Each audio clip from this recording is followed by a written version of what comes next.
take just a moment, though, to reflect upon the two figures on the cross, one on either side of our Lord who died at Calvary.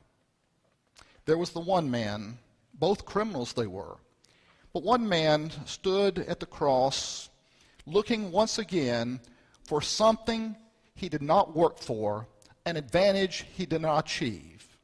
And once again, as he had done all his life, he turned to Jesus and said, "You are the man who does miracles. Save yourself and save us also." The man on the other side of Jesus, equally guilty of his crime, possibly for the first time in his life, stopped and reflected upon what had brought him to this place. And he hung his head in shame. And he said, "Jesus, have mercy on me. Remember me when you come into your kingdom."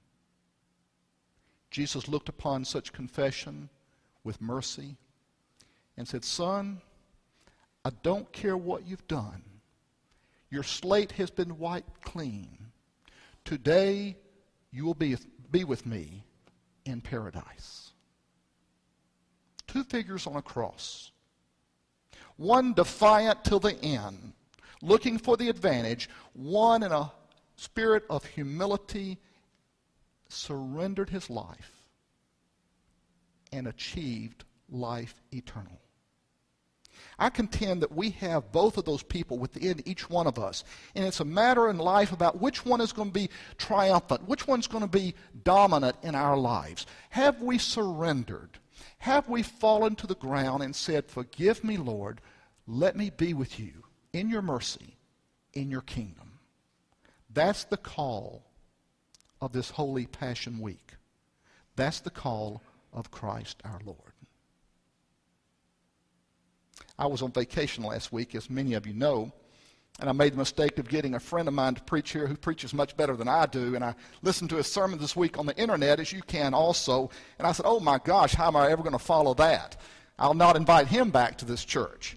I saw him this week and told him he did such a wonderful job preaching last week, Jeff Hayes, and he did a wonderful job. But I was on vacation last week, and the complexity of our society was in full view for me. Because my wife and I took off, and this was her idea, by the way. She's into yoga, all the fitness type thing. And so she had read about this place in the Virginia mountains where we could go as a retreat and practice yoga and meditation. I said, "It sounds good to me." So, and actually, I didn't say that. I said, "I'd like to be somewhere else," and she said, "It doesn't matter." So, but we went to Virginia. Now, the stark contrast for me was found here. I go and we finally find this remote location in the mountains of Virginia. There is no satellite connection. There's no phone connection.